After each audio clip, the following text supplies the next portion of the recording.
नमस्कार, आपका हमारे चैनल पर पुनः स्वागत है। बिज़नेस फेलियर सीरीज़ में financial reasons for business failure series में अगली कड़ी है इन्वेंट्री मैनेजमेंट। जब आपने काम शुरू कर दिया, आपने दुकान ले ली या फैक्ट्री खरीद ली, तो आपके पास अब नेक्स्ट जो प्रॉब्लम आती है वो होती है वर्किंग कैपिटल मैनेजमेंट या इन्वेंट्री मैनेजमेंट। आपको किसी भी काम को करने के लिए आपको कुछ इन्वेंट्री रखनी पड़ती है। अगर आपका ट्रेडिंग का काम है तो आप दुकान में सामान कितना भरेंगे, 1 दिन के लायक, 2 दिन के लायक, 3 दिन के लायक, हफ्ते के लायक। अगर आपकी दुकान ऐसी है जिसमें कि पेरिशेबल गुड्स बिकते हैं, सब्जी बिकती है, ब्रेड बिकती है, बिस्किट्स बिकते हैं, जिनके ऊपर एक्सपायरी डेट लिखी होती है, या जिनके ऊपर आपकी केमिस्ट की दुकान है, हर दवाई पर एक्सपायरी डेट लिख के आती है, तो आपको इस तरह से इन्वेंट्री मैनेज करनी है कि आपकी दुकान में पड़ी हुई चीज़ें एक्सपायर ना हो। आप उतना ही खरीदिए जितना आप बेच सकते हैं। इस होड़ में कि हमने ज़्यादा सामान रखना है, वो अच्छी बात नहीं है। अगर कोई आपका वेंडर आपको ज़्यादा सामान रखने के लिए फोर्स करता है तो उसकी आप पेमेंट टर्म्स जो हैं बढ़ा दीजिए। अगर वो कहता है कि आप मेरी इस प्रोडक्ट के 100 पीसेस रखिए अपने शेल्फ पे, उसको बोला भैया ऐसा है कि पेमेंट हम जब करेंगे जब आपका माल बिक जाएगा, या आज आप 100 पीसेस रख जाओ, जब 10 बिक जाएंगे तो आपको हम बता देंगे, आप 10 का चेक ले जाना हमसे। तो उसमें केस में क्या है कि इन्वेंट्री जो है वो उसकी है, आपकी नहीं है। इन्वेंट्री कॉस्ट जो है उसकी है, आपकी नहीं है। अदरवाइज़ क्या होता है कि आप दुकान में या फैक्ट्री में रॉ मटेरियल में की इन्वेंट्री बढ़ा लेते हैं एज ए रिज़ल्ट, और वह इन्वेंट्री बिकती नहीं है।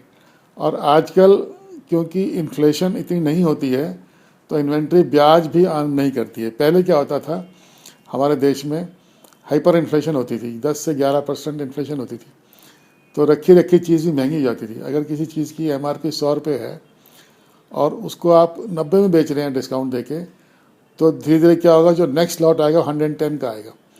तो आपको जो माल आप 90 में बेच रहे थे, आप 100 में बेच पाएंगे, 105 में बेच पाएंगे। क्यों? अगर ग्राहक बोलता नहीं, आपने पिछले बार 90 का दिया था, आप हमें आज 105 का दे रहे हैं, उनको बताइए आप कि नेक्स्ट लॉट जो है 110 का, ये देखिए ये 110 का नेक्स्ट MRP आ गया। अगर आपको नया माल चाहिए तो हम आपको 110 का देंगे। So this is how inventory is being manage. Similarly manufacturing unit में लोग बाग इन्वेंट्री इस तरह से भर लेते हैं रॉ मटेरियल, जैसे कि कल दोबारा आएगा ही नहीं।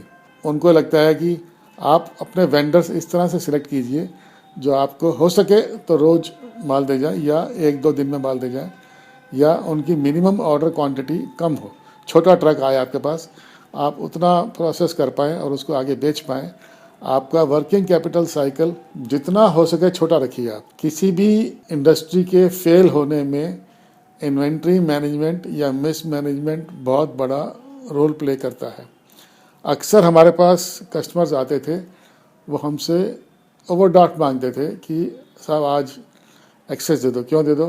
कि सर वो स्टील जो है ना वो सस्ता हो गया, हम चाहते हैं कि स्टील लेके भर लें। अब क्या हो गया, आपकी स्टील की चादर जो आपका रॉ मटेरियल सस्ती हो गई, पर आप जब उसको काट पीट के जो बना के बेच रहे हैं उसकी आप सेल पे ध्यान नहीं दे रहे हैं। आपका ध्यान कहाँ पे है कि हमारा रॉ मटेरियल सस्ता हो गया, हम उसको ले लेंगे। अब रॉ मटेरियल सस्ता होने के साथ साथ आपको ये पता नहीं है कि आपका फिनिश प्रोडक्ट भी सस्ता हो जाता है। अगर आपका रॉ मटेरियल प्रोसेस करने का 1 हफ्ते का टाइम है तो आपको क्या करना चाहिए कि आप अपना फिनिश प्रोडक्ट तेजी से निकालिए, क्योंकि अगली बार कल या परसों या 1-2 दिन बाद उस फिनिश प्रोडक्ट की कीमतें गिरने वाली हैं, क्योंकि रॉ मटेरियल सस्ता हो गया। रॉ मटेरियल सस्ता होने में और 1 हफ्ते का जो टाइम गैप है वो मार्केट नहीं देती है आपको। अगर किसी रॉ मटेरियल, तो अक्सर लोग गलती क्या करते हैं, रॉ मटेरियल भर लेते हैं और उनका फिनिश प्रोडक्ट जो हायर रॉ मटेरियल कॉस्ट पे बना होता है वो भी सस्ता हो जाता है। एज ए रिजल्ट वो लोग वहाँ नुकसान उठा जाते हैं। कंस्ट्रक्शन इंडस्ट्री में जब स्टील सीमेंट की प्राइसेस गिर गई, अगर एक बिल्डिंग को बनने में 3 साल लगते हैं और अगर स्टील की प्राइसेस और सीमेंट प्राइसेस गिर गई तो विद इन 2 मंथ्स फ्लैट की कीमतें भी गिरनी शुरू हो गई थी। क्यों? जब आर्किटेक्ट वैल्यूएशन करता है किसी भी चीज़ की तो कैसे करता है, वो देखता है कि इस मकान को बनाने में इतना सरिया लगा, इतना सीमेंट लगा, इतनी ईंट लगी, इतना क्या बोलते हैं उसको, बदरपुर बजरी ये वो सब लगा, तो उसके हिसाब से उनकी आज की वैल्यू निकालता है। वो उस पर थोड़ा सा लेबर कॉस्ट ऐड करता है, वो बताता है इतने की वैल्यूएशन है। वो ये नहीं देखता कि 2 साल पहले मकान बनना शुरू हुआ था, सरिया 2 साल पहले इस भाव में लिया गया था। नहीं, वो मार्केट नहीं देखती है। मार्केट हमेशा आपको आज की प्राइसेस पर आपको सेलिंग प्राइस देती है। इसीलिए जिन लोगों के पास ज़्यादा इन्वेंट्री होती है वो परेशान हो जाते हैं। हमको ट्रेनिंग में क्या पढ़ाया गया कि मारुति सक्सेसफुल इसलिए नहीं है कि बहुत अच्छी गाड़ी है, मारुति सक्सेसफुल इसलिए है कि उसके जो कंपटीटर्स थे, जो हिंदुस्तान मोटर्स, एम्बेसडर और फिएट, दे वर पुअर इन्वेंट्री मैनेजर्स। उनके यहाँ, हालांकि कहने को तो आप कहोगे यूनियन ट्रबल से हमारी फिएट कार पिट गई या एम्बेसडर कार पिट गई, पर उनके वहाँ और भी इश्यूज थे। उनमें से सबसे बड़ा इशू इन्वेंट्री मैनेजमेंट भी था, जो कि कभी बताया नहीं जाता है। वो हमेशा यही कहती है कंपनी की लेबर ट्रबल थी, हमें टेक्नोलॉजी अपग्रेड नहीं कर पाया, हमें गवर्नमेंट लाइसेंस नहीं दिया। They always blame the others, पर उनके अपने घर में भी प्रॉब्लम्स थी। So inventory management is a very big issue everywhere. Similarly आप ये देखिए कि जिस दुकान पे बहुत माल भरा होता है और आपको लगता है कि इतना माल भरा हुआ है, हमने एक बारी एक मॉल का प्रोजेक्ट रिपोर्ट देखी, उसमें working capital cost very near to zero दिखाई हुई थी। वर्किंग कैपिटल उसमें ज़ीरो रखा हुआ था। क्यों ज़ीरो रखा हुआ था? आपने उससे पूछा भाई तुम ये कैसे मॉल चलाओगे? तो उसने क्या बताया कि हमारे यहाँ जितना भी ये आपको सामान दिख रहा है, ये सारा मैन्युफैक्चरर से हमने उधार लिया हुआ है। ये इन्वेंट्री मैन्युफैक्चरर की है। उसने हमसे शेल्फ स्पेस मांगी है, उसने हमसे कहा गया इतना शेल्फ स्पेस हमें दे दो, अपना सामान खुद रखेंगे और जितना बिकता जाएगा उसका हमें आप अपना कमीशन काट के चेक देते जाइए। सो उस केस में इन्वेंट्री कॉस्ट ज़ीरो रखी हुई है। क्या मतलब है इसमें कि वर्किंग कैपिटल नीड्स है ही नहीं। वर्किंग कैपिटल नीड्स किस लिए चाहिए उसको? उसने वर्किंग कैपिटल प्रपोजल क्यों दिया? क्योंकि देयर विल बी सम मिसमैचेस। मिसमैचेस कैसे? बिजली का बिल पहली तारीख को आ गया, उसको पे करना है, सैलरीज पे करनी है, बस इतने के लिए उसको चाहिए। और जैसे जैसे माल बिकता जाएगा वो अपना बैंक में जमा करते जाएगा, उसका पिछले महीने का जो ओवरड्राफ्ट था वो सारा का सारा महीने के एंड तक मिल हो जाएगा। फिर जब उसको सैलरी पे करनी है या उसको, और धीरे धीरे करके उसका प्रॉफिट जैसे जैसे बिजनेस में ऐड होता गया, प्रॉफिट अक्रू होता गया बिजनेस में, उसी हिसाब से उसका लोन अमाउंट भी घटता गया। और वो साल डेढ़ साल में वो मॉल जो है, शॉपिंग मॉल जो है या वो बड़ा डिपार्टमेंटल स्टोर जो है वो डेट फ्री हो गया, उसने अपने आप को कर्ज मुक्त कर लिया।